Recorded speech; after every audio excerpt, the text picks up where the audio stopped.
Look, if you're serious about making real progress in life, doesn't matter if you're 16 trying to figure things out or 46 needing a reset, you already know this deep down. Building good habits. It's not just one way to succeed. Honestly, it's the only way. But here's the problem, right? So many of us spin our wheels, wasting time on habits that, well, they just don't make a real difference. Trying to tweak the small stuff while the big foundations aren't even there. Exactly. It's easy to get overwhelmed. You see all this advice, dozens of habits you could build, and you just freeze. Decision paralysis. So our mission today is simple. We're giving you the blueprint. We've looked at community insights, psychological data, everything, to build the definitive habit tier list. Think of it as a ranking system for change. It's about clarity, helping you pick the right habit to start with. That first one that actually builds momentum makes the hard stuff feel, well, manageable, sustainable change. Yeah, finding that starting point. Okay, before we actually break down this whole hierarchy, just a quick heads up. We made this for you, the Book Blinker community. So if you haven't yet, please hit that subscribe button right now. You really don't want to miss what's coming next. All right, let's get into it. Okay, so this tier system, it's not about how hard a habit is, right? It's about its power, its transformative potential. Precisely. Yeah. At the very top, you've got the S tier. These are the game changers. We call them keystone habits. The idea is you establish one of these, and it triggers a whole cascade of other positive changes. Like a domino effect. Exactly. It changes how you see yourself, your identity, and suddenly other good things like eating better or sleeping more just start happening with less effort. Drastic life shifts often start here. Okay, S tier is the foundation. What's next? Then comes the A tier. These are powerful habits, high-impact builders. They bring major benefits, maybe really boost one or two life areas: health, wealth, relationships, happiness. But not quite that full keystone effect for most people. Generally, no. They reinforce the change, build on the S-tier foundation, Yeah. but maybe don't spark that same automatic chain reaction across everything. Still, incredibly valuable, though. Gotcha. Then B tier. B tier is what we call quick wins, or momentum builders. These are good habits, definitely beneficial, but often in a more focused way. The big plus: they're much easier to lock in. Like how easy? Maybe just a couple of weeks. So they're perfect for getting that initial feeling of success, that psychological win you need before tackling the bigger S or A tier stuff that takes months. Okay, that makes sense. Build some confidence first. And the last tier, the special one. Ah, yes. The not really a habits tier. This is important. These are things people often think are habits to build, like waking up early, but really they're more like Perfects. Yeah, or metrics. They happen because you've built other S or A tier habits. They aren't the actionable thing you focus on directly. We'll clarify that later. All right, makes sense. So let's dive into the S tier. This is where the real heavy lifting for self-belief and clarity happens. If you want growth, this is ground zero. Absolutely. And number one, king of the hill in S tier, is exercise and fitness.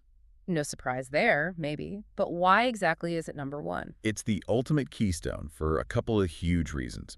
One, you see visible changes in your body, maybe in 1 to 3 months. That external feedback is powerful. Others notice, sure, but crucially, you notice. But there's more to it than just looking better, right? Oh, way more. The biggest thing is the internal shift. When you consistently push through physical discomfort, when you show up even when you don't want to, you're proving something to yourself. It's that. That you're disciplined, that you can do hard things. You start shedding those old stories, those negative beliefs about yourself, and that belief that you're capable. It makes building every other habit so much easier. Okay, so it builds the core identity of discipline, plus the obvious health stuff, energy, stress reduction. Immense benefits there, yeah. Mental clarity, better sleep, immune boost, it's foundational. Okay, number one, exercise. Now, this next one might actually raise some eyebrows. Right behind exercise, sometimes ranking even higher than reading in our data, is bullet journaling or some kind of deep organization system. That's right, and we need to unpack why. Reading gives you knowledge, absolutely. It's like the strategy guide written by winners. But bullet journaling, that's the system for actually using the knowledge. It's the execution tool. Exactly. It's like a Swiss Army knife for your life. Yeah. It gives you clarity today. You could use it as a mini diary, track your habits, plan your day, your to-do list, manage projects, even track finances, reflect. It's all in one place. I see. So exercise builds the discipline identity, and bullet journaling provides the structure to apply that discipline everywhere else. It helps you build other habits. which is the definition of a keystone, right? Making other positive actions easier. That's why it's so high up in S tier. Okay, interesting. What's next in S? Number 3 is reading nonfiction or listening to audiobooks. Think about it. Life, career, relationships. It's all kind of a game, right? Yeah. Books are the cheat sheets written by people who've already won that level. Haha, okay. I like that analogy. Seriously, though, read just 3 solid books on, say, negotiation. Suddenly, you know more structured information about it than maybe 99% of people. That's a massive edge. Huge for wealth, skills, understanding the world. Yeah, that makes sense. But what if someone hates reading, like bad memories from school? That's the key caveat. You have to find subjects you're genuinely curious about. Don't force yourself to read what school made you read. Pick the guides for the game you actually want to play and win. Good point. Find your own curriculum. Okay, and the final S tier habit. Meditation. This one is maybe the most holistic. It improves focus, that's wealth. It builds self-control, health. It increases your presence with people, relationships. And it seriously cuts down negative emotions. Big win for happiness. Hits all 4 areas. Sounds amazing. But Wow. there's a catch, isn't there? There is. It's tough. Meditation is one of the hardest habits to build consistently. It takes months, sometimes frustrating months, of practice before you really feel those deep transformative effects. So maybe don't start with this one. Our advice: build an easier S-tier habit first. Get that discipline muscle strong with exercise. Maybe get organized with journaling. Then commit to the quiet work of meditation. Build up to it. Okay, that's the S tier, foundational stuff. Let's move down a level to A tier. These are the high-impact builders. Maybe not full keystones, but still massive needle movers, especially for wealth and happiness. Yeah, exactly. And high up in A tier, you see habits focused on creating tangible value. Things like writing or consistently working on your own projects. Could be coding, designing, creating content, building something. Directly tied to wealth creation. Absolutely. Writing is fundamental, whether it's Yeah. a business proposal, a script, a book, marketing copy. It's how you communicate value. If you consistently deliver value the world needs, well, wealth and satisfaction tend to follow. Makes sense. What else is high A tier? We've got dancing or playing a musical instrument right up there. These are huge for happiness, sure, but also relationships. Mastering something creative, it boosts your perceived value, makes you more interesting, frankly. And there's something else too, right? Yeah. Flow state. Yes, that's critical. These activities are amazing gateways to achieving a flow state. That feeling of being completely absorbed, losing track of time, performing at your peak. It's not just fun. It's learning how to access deep enjoyment and high performance on demand. Dancing might edge out music slightly just because it's more socially portable, Right. You can dance almost anywhere. Okay, mid A tier. Cooking. This is a massive health win. Simple reason. Control. When you cook, you decide what goes in.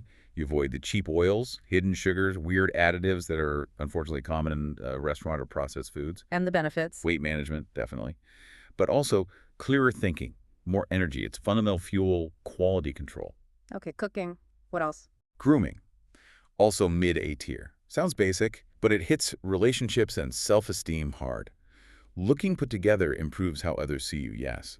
But the internal impact is maybe bigger. How so? It's a daily act that tells your subconscious, I am worthy of care, I deserve nice things, attention.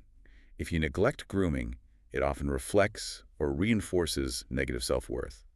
So fixing it is like a subtle daily affirmation that you matter. Speaking of affirmations, where do positive affirmations fit in? Lower A tier, and with a huge asterisk. They can work, but only under specific conditions. Which are? They need to be paired with an S tier habit, basically. You can't just yell, I am healthy, while eating pizza on the couch. It doesn't work like that. The idea is affirmations help reprogram limiting beliefs, but only if they're immediately backed up by action that aligns with the affirmation. They need proof. So belief plus action. Got it. What about learning? Studying versus practicing?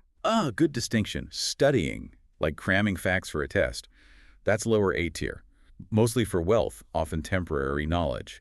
But practicing a skill, actually building something, coding, learning a language hands-on, mastering a technique, that's higher A tier. Oh, what a difference. Because practice leads to real expertise, professional level stuff. That increases your value, sure, but also brings deep satisfaction. Visible progress, mastery.